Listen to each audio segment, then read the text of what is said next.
ಪರಮಪೂಜ್ಯ ಡಾಕ್ಟರ್ ವೀರೇಂದ್ರ ಹೆಗ್ಡೆಯವರ ಹುಟ್ಟುಹಬ್ಬದ ಪ್ರಯುಕ್ತ ಮಹಾವನ ಬೌದ್ಧಿಕ ವಿಕಲಚೇತನ ಮಕ್ಕಳಿಗೆ ದಿನಸಿ ಸಾಮಗ್ರಿಗಳು ಮತ್ತು ಹಣ್ಣು ಹಂಪಲು ವಿತರಣೆ ಮಾಡಿದರು.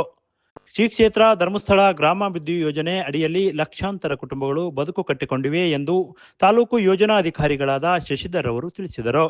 ಪೂಜ್ಯ ಡಾಕ್ಟರ್ ವೀರೇಂದ್ರ ಹೆಗ್ಡೆಯವರು ಹುಟ್ಟುಹಬ್ಬದ ಪ್ರಯುಕ್ತ ಮಂಗಳವಾರ ಪಟ್ಟಣದ ಹೊರವಲಯದಲ್ಲಿರುವ ಮಹಾವನ ಬೌದ್ಧಿಕ ವಿಕಲಚೇತನ ಮಕ್ಕಳ ವಸತಿಯುಕ್ತ ಶಾಲೆಗೆ ಭೇಟಿ ನೀಡಿ ವೀರೇಂದ್ರ ಹೆಗ್ಡೆಯವರು ಹುಟ್ಟುಹಬ್ಬವನ್ನು ವಿಭಿನ್ನವಾಗಿ ಆಚರಣೆ ಮಾಡಲಾಯಿತು. ಇಲ್ಲಿನ ಮಕ್ಕಳಿಗೆ ದಿನಸಿ ಸಾಮಗ್ರಿಗಳು ಮತ್ತು ಹಣ್ಣು ಹಂಪಲು ವಿತರಣೆ ಮಾಡಿ ಅವರು ಮಾತನಾಡಿದರು. ಪರಮ ಪೂಜ್ಯರು ಅನೇಕ ಸಾಮಾಜಿಕ ಉತ್ತಮ ಕೆಲಸಗಳನ್ನು ಮಾಡುತ್ತಾ ಬಂದಿದ್ದಾರೆ. ಅವರ ಜನ್ಮ ದಿನಾಚರಣೆಯನ್ನು ವಿಭಿನ್ನವಾಗಿ ಆಚರಣೆ ಮಾಡಬೇಕು ಎಂದು ನಮ್ಮ ಪ್ರತಿನಿಧಿಗಳಾದ ಸೇವಾ ಪ್ರತಿನಿಧಿಗಳು ಎಲ್ಲರೂ ಸೇರಿ ನಮ್ಮ ಆಶ್ರಮಕ್ಕೆ ಬಂದಿದ್ದೇವೆ. ಇಂತಹ ಆಶ್ರಮ ಮಾಡಿರುವುದು ಒಳ್ಳೆಯ ವಿಚಾರವಾಗಿದೆ ಎಂದರು. ಹಬ್ಬವನ್ನ ವಿಶೇಷ ರೀತಿಯಲ್ಲಿ ಆಚರಿಸಿ ನಮ್ಮ ಆಶ್ರಮ ಶಾಲೆಯಲ್ಲಿ ನಾವೆಲ್ಲ ಸೇರಿದ್ದೇವೆ. ಈ ಕಾರ್ಯಕ್ರಮ ಅಂತ ಹೇಳಿದ್ರೆ ಸಭಾ ಕಾರ್ಯಕ್ರಮ ಏನಿಲ್ಲ, ಸ್ವಲ್ಪ ಆಶ್ರಮವನ್ನ ನೋಡ್ಬೇಕು, ಎಲ್ಲ ಇಲ್ಲಿನ ಜನಜೀವನ ಹೇಗಿದೆ ಅಂತ ಪರಿಚಯ ಆಗ್ಬೇಕು ಅಂತ ಹೇಳಿ ನಮ್ಮ ಜೊತೆ ಕೆಲಸ ಮಾಡ್ತಿರುವಂತ ಎಲ್ಲ ಸೇವಾ ಪ್ರತಿನಿಧಿ ಮೇಲ್ವಿಚಾರಕರನ್ನ ಇವತ್ತು ಅವರಿಗೆ ಕಚೇರಿಯಲ್ಲಿ ಮೀಟಿಂಗ್ ಇದೆ. ಎರಡೂ ಕೆಲಸವನ್ನ ಒಮ್ಮೆಲೆ ಮುಗಿಸ್ಕೊಂಡಿದ್ದಾರೆ. ಇಲ್ಲಿ ಫಂಕ್ಷನ್ ಮುಗಿಸ್ಕೊಂಡು ಅವ್ರ ಯೋಜನಾ ಕಚೇರಿಗೆ ಬರ್ತಾರೆ, ಅಲ್ಲಿ ಅವರಿಗೆ ಮೀಟಿಂಗ್ ಇದೆ. ಹಾಗಾಗಿ ನಾವು ಇದೇ ಒಳಗೆ ಓಡಾಡ್ತಾ ಇರ್ತೇವೆ, ಯಾವುದು ಏನು ಅಂತೇಳಿ ನಮಗೆ ಗೊತ್ತಾಗಿರುವುದಿಲ್ಲ. ಒಳಗೆ ಬಂದರೆ ಎಲ್ಲ ಕೂಲಂಕುಷವಾಗಿ ನಮ್ಗೆ ಅರ್ಥ ಆಗ್ತದೆ ಅಂತ ಹೇಳಿ ಪ್ರತಿಯೊಂದು ಕೆಲಸನೂ ಹಾಗೆ ಯಾವ್ದಾದ್ರು ನಾವು ಡೀಪ್ ಆಗಿ ಹೋಗಿ ಅದನ್ನ ಯೋಚನೆ ಮಾಡಿದ್ರೆ ನಮ್ಗೆ ಎಲ್ಲ ಕೆಲಸಗಳು ಅರ್ಥ ಆಗ್ತದೆ. ನಾನು ಎಷ್ಟೋ ಜನರಿಗೆ ಮಾಹಿತಿ ಕೊಟ್ಟಿದ್ದೇನೆ. ಈಗ ಮೊನ್ನೆ ಇಲ್ಲಿ ಬಂದು ಹೋಗಿ ಒಂದು ವಾರದಲ್ಲೇ ತುಂಬಾ ಸೇವಾ ಪ್ರತಿನಿಧಿ ಹತ್ರ ಮಾತಾಡಿದಾಗ ನಿಮ್ಮಲ್ಲಿ ಏನಾಗ್ಲಿಕ್ಕೆ ಮಕ್ಕಳಿಗೆ ಎಲ್ಲಿ ಬಂದು ಸೇರಿಸಿ ಅಂತೇಳಿ. ಆದ್ರೆ ಅನುಭವ ತಗೊಂಡ್ರೆ ಸ್ವಲ್ಪ ಜಾಸ್ತಿ ವಿಸ್ತಾರದಲ್ಲಿ ನಾವು ಅದನ್ನ ಮಾತಾಡ್ಲಿಕ್ಕೆ ಆಗ್ತದೆ. ಇಲ್ಲಿ ಗೊತ್ತಿರುವುದಿಲ್ಲ ನಮ್ಗೆ ಇಲ್ಲಿ ಏನ್ ಫೆಸಿಲಿಟಿ ಇದೆ, ಹ್ಯಾಕ್ ನೋಡ್ಕೊಳ್ತಾರೆ, ಯಾರಿದ್ದಾರೆ, ಏನು ಅಂತೇಳಿ. ಅದಕ್ಕೆ ಇವತ್ತು ಎಲ್ಲರೂ ರೋಡಲ್ಲೇ ನೋಡ್ಕೊಂಡು ಹೋಗ್ತಿದ್ದವರು ನಮ್ಮ ಆಶ್ರಮ ಬೋರ್ಡ್ ಅಂತ ಮಾತ್ರ.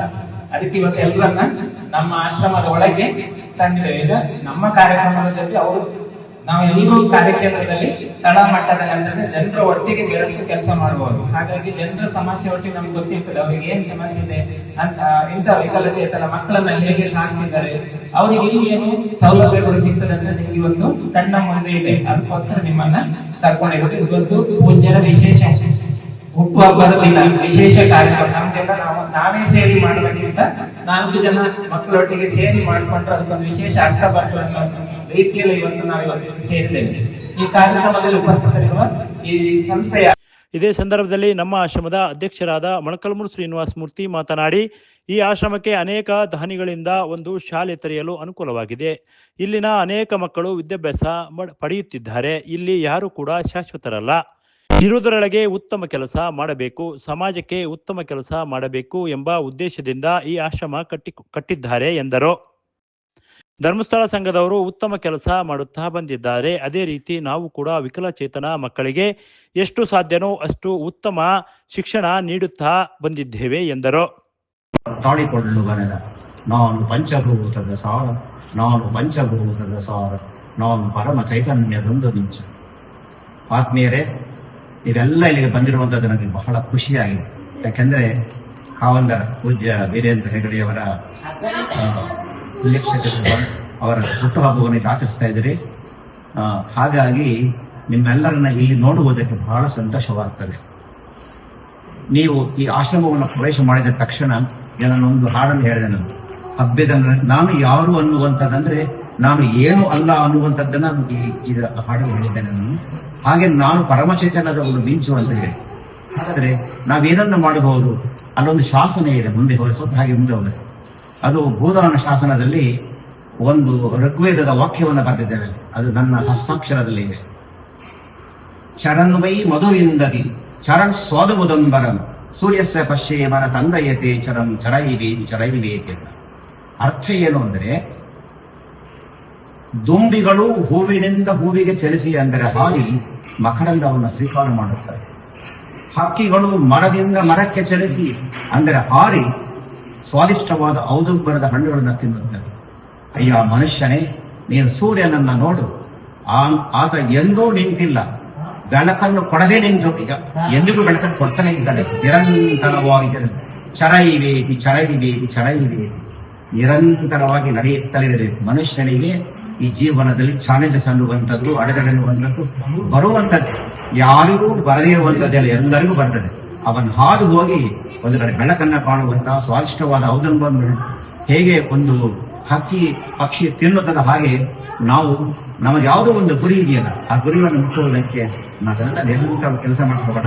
ಆ ರೀತಿಯಲ್ಲಿ ಶ್ರೀ ಕ್ಷೇತ್ರ ಧರ್ಮಸ್ಥಳದ ಜನರು ನೀವೆಲ್ಲರೂ ಕೂಡ ನನಗೆ ಕೇಳ್ಪಟ್ಟೆ, ನೀವೆಲ್ಲರೂ ಕೂಡ ಸಮಾಜದ ಗುಂಪಿಗೆ ಬೆರೆಸಿ ಕೆಲಸ ಮಾಡ್ತಾ ಇದ್ದೀವಿ. ಅಂದ್ರೆ ಒಂದು ಎಕನಾಮಿಕ್ ಆಕ್ಟಿವಿಟಿಯನ್ನು ವೃದ್ಧಿ ಮಾಡುವಂತ, ನಿಮ್ಮ ಬದುಕನ್ನೇ ಶೃಂಗಾರ ಮಾಡಿಕೊಳ್ಳುವಂತ ಕೆಲಸವನ್ನ ಮಾಡ್ತಾ ಇದ್ದೀವಿ. ಹಾಗೇನೆ ನಾವು ಕೂಡ ಇಲ್ಲಿ ಬೌದ್ಧಿಕ ವಿಕಲಚೇತನ ಮಕ್ಕಳು ಯಾರಿದ್ದಾರೆ ಅಂದರೆ ಹುಟ್ಟಿನಿಂದಲೇ ಬಂತಹ ಬುದ್ಧಿಮಾಂದ್ಯತೆ ಇದೆಯಲ್ಲ, ಅದನ್ನ ಪೂರ್ತಿ ಸರಿ ಮಾಡಕ್ ಖಂಡಿತ ಸಾಧ್ಯ ಇದೆ. ಬಾರ್ನ್ ಡಿಫೆಕ್ಟ್ಸ್ ಅವೆಲ್ಲ ಕೂಡ ಏನ್ ಮಾಡ್ಬೋದಂದ್ರೆ ಅವರ ಕೌಶಲ್ಯಗಳನ್ನ, ಕೆಲವು ಸ್ಕಿಲ್ಸ್ ಅನ್ನು ಬದಲು ಮಾಡುವುದಕ್ಕೆ, ಪರಿವರ್ತನೆ ಮಾಡುವುದಕ್ಕೆ ಅವಕಾಶ ಇದೆ. ಹಾಗಾಗಿ ಒಂದು ವಿಶೇಷ ಶಿಕ್ಷಣ ಶಾಲೆಯನ್ನ ತೆರೆದು ಈ ಮಕ್ಕಳು ಯಾರಿದ್ದಾರೆ ಅಂದರೆ ಈ ಭಾಗದಲ್ಲಿರುವಂತಹ ತಂದೆ ತಾಯಿಗಳು ಯಾವ ಮಕ್ಕಳನ್ನ ಬುದ್ಧಿಮಾನ್ಯ ಮಕ್ಕಳನ್ನ ಪಡೆದಿದ್ದಾರೆ, ಆ ಮಕ್ಕಳು ಇಲ್ಲಿಗೆ ಬಂದು ಶಿಕ್ಷಣವನ್ನ, ವಿಶೇಷವಾದ ಶಿಕ್ಷಣವನ್ನ ಕಲಿತು ಮನೆಗೆ ಹೋದಾಗ ಒಂದು ಉತ್ತಮ ರೀತಿಯಲ್ಲಿ ಇರುವಂತಹ ಒಂದು ವ್ಯವಸ್ಥೆ, ಕೌಶಲ್ಯ ಇಲ್ಲಿ ಸಿಗ್ತದೆ. ಅದೇ ರೀತಿ ನಮ್ಮ ಆಶ್ರಮದ ಪ್ರಾಂಶುಪಾಲರಾದ ನಾಗರತ್ನಮ್ಮ ತಮ್ಮ ಅನಿಸಿಕೆಗಳನ್ನು ತಿಳಿಸಿದರು. ಜಿಲ್ಲಾ ಜನಜಾಗೃತಿ ವೇದಿಕೆಯ ಸದಸ್ಯರುಗಳಾದ ಲತೀಫ್ ಮಾಸ್ಟರ್, ಷಡಕ್ಷರಪ್ಪ, ಭಕ್ತ ಪ್ರಹ್ಲಾದ ಕೆಲ ಹಿತನುಡಿಗಳನ್ನು ತಿಳಿಸಿದರು. ಒಂದು ಹೆಣ್ಣು ಮಗು ಅವೇರ್ನೆಸ್ ಆಯ್ತು ಅಥವಾ ಜಾಗೃತ ಆಯ್ತು ಅಂದ್ರೆ ಆ ಕುಟುಂಬ ರೆಡಿ ಆಯ್ತು ಅಂತಂದ್ರೆ ಇಡೀ ಊರಿಗೆ ನೀವು ಮಾದರಿಯಾಗಿ ನಿಲ್ಲುವಂತ ಒಂದು ಕೆಲಸವನ್ನ ನೀವು ಮಾಡ್ತಾ ಇದ್ದೀರಿ. ಆ ಕೆಲಸವನ್ನ ವೀರೇಂದ್ರ ಹೆಗ್ಡೆ ಅವರು ಮಾಡ್ತಾ ಇದ್ದಾರೆ. ಅವರ ಹುಟ್ಟುಹಬ್ಬದ ದಿನ ನಾವೆಲ್ಲರೂ ಸೇರಿದ್ದೀವಿ. ಒಂದು ಕೆಲಸ ಏನಾಗಬೇಕು, ನಮ್ಮ ಮಹಿಳೆ ನಮ್ಮಿಂದ ಏನಾಗಬೇಕು ಅಂತ ನೀವು ಅಂದ್ಕೊಂಡ್ರೆ, ನಿಮ್ಮ ಕ್ಷೇತ್ರದಲ್ಲಿ ನೀವು ಎಲ್ಲಿ ಕೆಲಸ ಮಾಡ್ತಾ ಇದ್ದೀರಿ ಅಂತ ಕ್ಷೇತ್ರದಲ್ಲಿ ಯಾರು ಬುದ್ಧಿಮಾಂದ್ಯ ಮಕ್ಕಳಿದ್ದಾರೆ ಅಂತ ಪೋಷಕರ ಜೊತೆ ನೀವು ಮಾತಾಡಿ, ಇಂಥ ಒಂದು ಶಾಲೆ ಇದೆ, ಅವರಿಗೆ ಬೇಕಾದ ಸ್ಕಿಲ್ಗಳನ್ನ ಇಲ್ಲಿ ಕೊಡ್ತಾರೆ, ಅವರು ಕೂಡ ಸಮಾಜದಲ್ಲಿ ಮಕ್ಕಳು ಹೇಗೆ ಬೆಳಿಬಹುದು ಅನ್ನೋದನ್ನ ಅವೇರ್ನೆಸ್ ಕೊಟ್ಟು ಆ ಪೋಷಕರಿಗೆ ನೀವು ಸ್ವಲ್ಪ ಗಮನ ಹರಿಸಿ ಅಂತಹ ಒಂದು ಮಕ್ಕಳನ್ನು ನಮ್ಮ ಶಾಲೆಗೆ ಕರೆತರುವಂತ ಒಂದು ವ್ಯವಸ್ಥೆ ಮಾಡಬೇಕು ಅಂತ ನಿಮ್ಮಲ್ಲಿ ಈ ಮೂಲಕ ಕೇಳ್ಕೊಳ್ತಾ ಇದ್ದೀನಿ. ಆಮೇಲೆ ಯಾವುದೇ ಶುಲ್ಕ ಇಲ್ಲ ಇಲ್ಲಿ, ನಮ್ಮಲ್ಲಿ ಫೀಸ್ ಅಂತ ಏನಿಲ್ಲ, ನಾವು 10 ರೂಪಾಯಿ ಕೂಡ ಫೀಸ್ ತಗೊಳ್ಳಲ್ಲ. ಊಟ, ವಸತಿ, ಆಹಾರ ಎಲ್ಲವೂ, ಶಿಕ್ಷಣ ಎಲ್ಲವೂ ಕೂಡ ಉಚಿತವಾಗಿ ಇರುವಂಥದ್ದು. ಬೇರೆ ನೀವು ಬೆಂಗಳೂರಂತ ನಗರಕ್ಕೆ ಹೋದ್ರೆ ನೀವು 1 ಅವರಿಗೆ 1,000 ರೂಪಾಯಿ ಕೊಡ್ಬೇಕಾಗ್ತದೆ. ಇದೇ ಶಿಕ್ಷಣವನ್ನು ನಾವೇನು ಕೊಡ್ತಾ ಇದ್ದೀವಿ, ಆ ಶಿಕ್ಷಣವನ್ನು ಬೆಂಗಳೂರಲ್ಲಿ ನಿಮ್ಮ ಒಂದು ಮಗುವಿಗೆ ಕೊಡ್ಬೇಕಾದ್ರೆ 1 ಅವರಿಗೆ 1,000 ರೂಪಾಯಿ ಪೇ ಮಾಡಬೇಕಾಗುತ್ತೆ. ಅಂತ ಶಿಕ್ಷಣವನ್ನ ನಮ್ಮ ಸರ್ವಲ್ಲಿ ಈ ಕ್ಷೇತ್ರದ ಮಕ್ಕಳಿಗೆ ಕೊಡಬೇಕು ಅಂತ ಹೇಳಿ ಇಡೀ ಅವರ ಜೀವನದ ಎಲ್ಲವನ್ನು ದಾರಿ ಎರೆದಿದ್ದಾರೆ. ಅದನ್ನ ನಿಮ್ಮ ಎಲ್ಲ ಕ್ಷೇತ್ರದವರೆಲ್ಲರೂ ಉಪಯೋಗಿಸ್ಕೊಂಡು ಆ ಮಕ್ಕಳುಗಳನ್ನ ನಮಗೆ ತಂದುಕೊಡಿ ಅಂತ ನಿಮ್ಮ ಮೂಲಕ ಕೇಳ್ಕೊಳ್ತಾ ಇದ್ದೀನಿ. ಕಾರ್ಯಕ್ರಮವನ್ನು ಮಾಡಬೇಕು ಅಂತ ಹೇಳಿ ಅಂದ್ಕೊಂಡಾಗ ನಮ್ಮ ಯೋಜನಾಧಿಕಾರಿಗಳು ಗುರುತಿಸಿದಂತೆ ಈ ಒಂದು ಶಾಲೆಯ ಮಕ್ಕಳ ಜೊತೆಗೆ ನಾವು ಈ ಒಂದು ಪೂಜ್ಯರ ಒಂದು ಹುಟ್ಟುಹಬ್ಬವನ್ನು ಆಚರಿಸಿಕೊಳ್ಳೋಣ ಅಂತೇಳಿ ಒಂದು ತೀರ್ಮಾನಕ್ಕೆ ಬಂದು ಈ ಒಂದು ಪ್ರಶ್ನೆಗೆ ಬಂದು ಇಲ್ಲಿ ಇರ್ತಕ್ಕಂಥ ಉಪನ್ಯಾಸಕರನ್ನ ಕೇಳಿಕೊಂಡಾಗ ಅವರು ಮೊದಲನೇದಾಗಿ ನಮಗೆ ಬಂದ ತಕ್ಷಣವೇ ಮೊಳಕಾಲ್ಮೂರು ಶ್ರೀನಿವಾಸ ಮೂರ್ತಿ ಅವರ ಅಧ್ಯಕ್ಷರು ಟ್ರಸ್ಟ್ ಅಂತೇಳಿ ನಮಗೆ ಇದೇ ತಾಲೂಕಿನಲ್ಲಿ ಈಗಲೇ ನನಗೆ ಗೊತ್ತಾಗಿತ್ತು.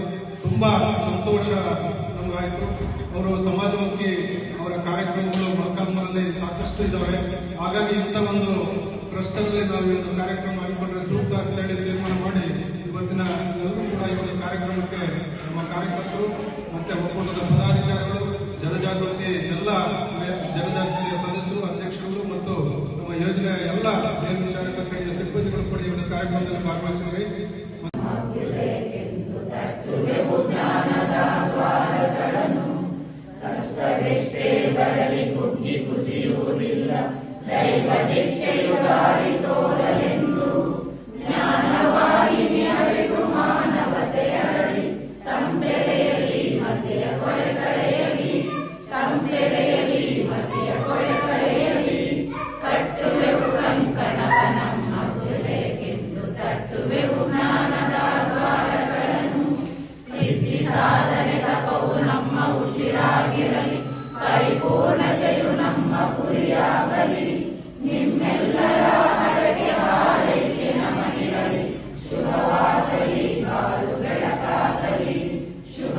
ಇದೇ ಸಂದರ್ಭದಲ್ಲಿ ನಮ್ಮ ಆಶ್ರಮದ ಉಪಾಧ್ಯಕ್ಷರಾದ PR ಶಶಿಧರ್, ಕಾರ್ಯದರ್ಶಿಗಳಾದ GJ ಜನಾರ್ದನ, ರಾಜ್ಯ ಸಂಚಾಲಕರಾದ RV ಯದುಪತಿ, ಶ್ರೀಮತಿ ಗೀತಾ ಶ್ರೀನಿವಾಸ್ ಮೂರ್ತಿ, ಕೃಷಿ ಮೇಲ್ವಿಚಾರಕರಾದ ಬೋರಣ್ಣ, ಹಳೇಕೆರೆ ಸಿದ್ದಣ್ಣ ಮತ್ತು ಧರ್ಮಸ್ಥಳ ಒಕ್ಕೂಟ ಅಧ್ಯಕ್ಷರುಗಳು, ಪದಾಧಿಕಾರಿಗಳು, ಸದಸ್ಯರುಗಳು ಮತ್ತು ಮಕ್ಕಳು ಇನ್ನೂ ಹಲವರು ಉಪಸ್ಥಿತರಿದ್ದರು.